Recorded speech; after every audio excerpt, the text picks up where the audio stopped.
Setiap hari kita itu narik napas kira-kira 20.000 kali. Tapi pernah nggak sih kita benar-benar berhenti sejenak dan mikir? Sebenarnya apa sih yang kita hirup? Nah, buat jawab itu, kita mesti lihat dulu nih seberapa gede masalahnya.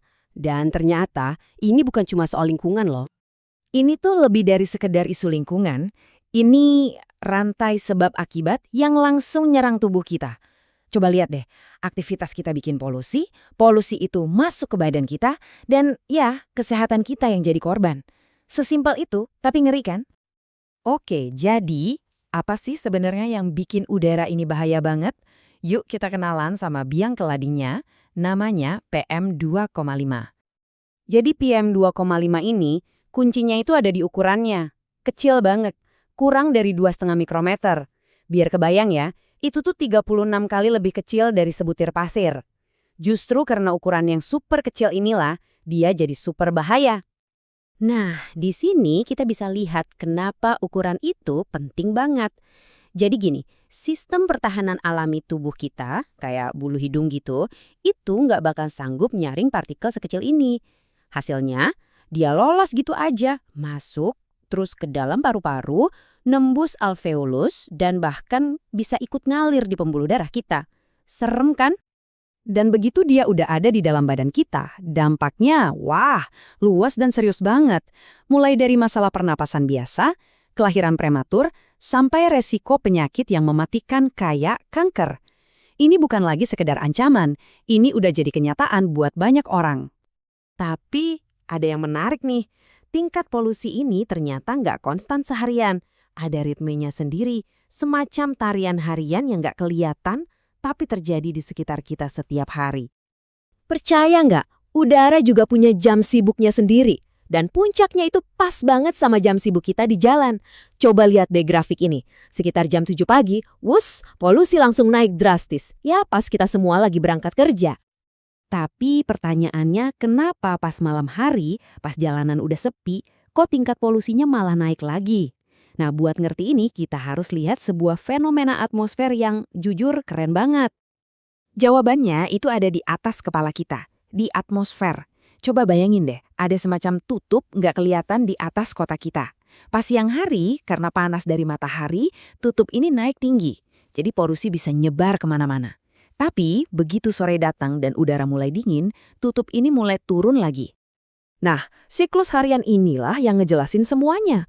Pagi-pagi, lapisan tutup ini posisinya rendah. Jadi semua polusi dari jam sibuk pagi itu keperangkap. Terus pas malam, lapisan itu turun lagi, ngurung semua polutan dekat sama tanah. Makanya, nggak heran kan kalau pas kita bangun pagi, udaranya sering banget kerasa berat dan nggak seger.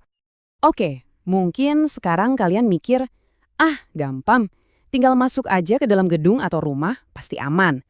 Nah, disinilah ceritanya jadi menarik dan cukup mengejutkan. Lihat deh data ini. Sadar atau enggak, kita ini udah jadi spesies indoor. Kita tidur di dalam ruangan, kerja di dalam ruangan, bahkan santai pun di dalam ruangan. 90%. Coba deh bayangin, 90% dari waktu hidup kita itu dihabiskan di dalam gedung. Gila kan? Kita benar-benar udah jadi spesies indoor. Masalahnya adalah asumsi kita kalau di dalam ruangan itu aman ternyata salah besar.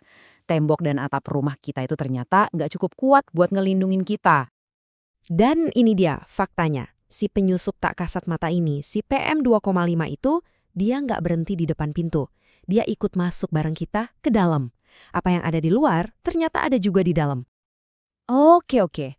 Kalau masalahnya ada di mana-mana, terus gimana dong solusinya? Nah, solusinya itu dimulai dari satu hal, membuat yang gak kelihatan jadi kelihatan. Kita harus bisa ngukur masalahnya dulu. Dengan data real time kayak gini, kita akhirnya bisa benar-benar melihat udara yang kita hirup. Bukan cuma di luar, tapi yang paling penting, di dalam ruangan tempat kita ngabisin sebagian besar waktu kita. Dan begitu kita bisa melihat masalahnya, kita bisa mulai bertindak. Hasilnya dramatis. Coba lihat perbedaannya. Tanpa filtrasi, udara di dalam ya sama aja kotornya kayak di luar. Tapi dengan filtrasi, beda banget kan? Buktinya, ya ada di data ini. Lihat deh, gimana tingkat PM2,5 di dalam ruangan langsung anjlok dan stabil di level aman begitu sistem filtrasinya nyala. Ini bukti kalau kita itu sebenarnya bisa banget ngontrol kualitas udara di sekitar kita. Nah, buat menciptakan zona udara bersih ini, prosesnya simpel kok, ada 3 langkah. Pertama, kita cek dulu kondisi gedungnya. Kedua, kita pasang solusi yang paling pas. Dan ketiga yang penting, kita pantau terus-menerus. Jadi ini bukan cuma soal pasang alat, tapi soal membangun ekosistem udara yang sehat. Lalu, kenapa semua ini penting?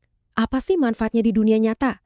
Ternyata, dampaknya itu jauh lebih besar dari sekedar angka di monitor kesehatan. Intinya gini, udara bersih itu bukan cuma soal kesehatan. Ini adalah investasi. Karyawan jadi lebih produktif, kita jadi nggak gampang sakit, kemampuan berpikir kita bahkan meningkat. Dan pada akhirnya, ini bagus banget buat bisnis dan ekonomi. Semua menang. Jadi, sebagai penutup, coba deh kita renungkan ini. Kita udah biasa banget kan nyaring air yang kita minum biar bersih?